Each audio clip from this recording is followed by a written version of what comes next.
Welcome to Madasaling Pinoy, your prayer partner.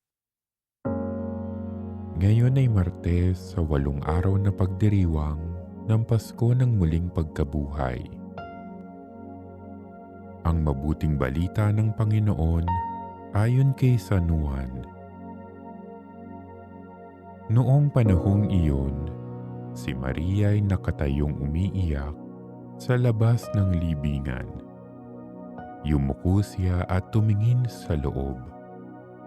May nakita siyang 2 anghel na nakaupo sa pinaglagyan ng bangkay ni Jesus.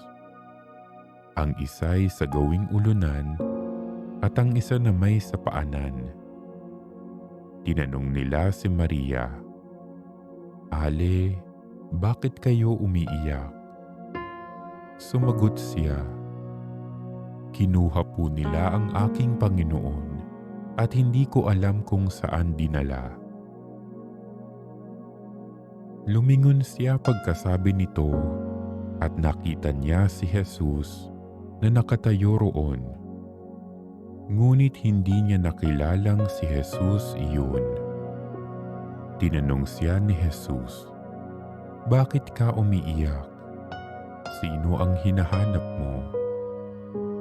Akala ni Maria ay siya ang tagapag-alaga ng halamanan, kaya't sinabi niya, "Ginoo, kung kayo po ang kumuha sa kanya, ituro po ninyo sa akin kung saan ninyo dinala at kukunin ko." Maria, ani Jesus. Humarap siya at kanyang sinabi, "Rabboni," ibig sabihin, guro. "Huwag mo akong hawakan, sapagkat hindi pa ako nakapupunta sa Ama," wika ni Jesus. "Sa halip, pumunta ka sa aking mga kapatid at sabihin mong aakyat ako sa aking Ama at inyong Ama, sa aking Diyos at inyong Diyos."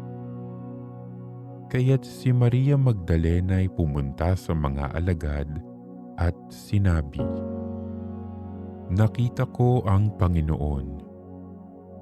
At tuloy sinabi sa kanila ang bili ni Jesus. Ang mabuting balita ng Panginoon.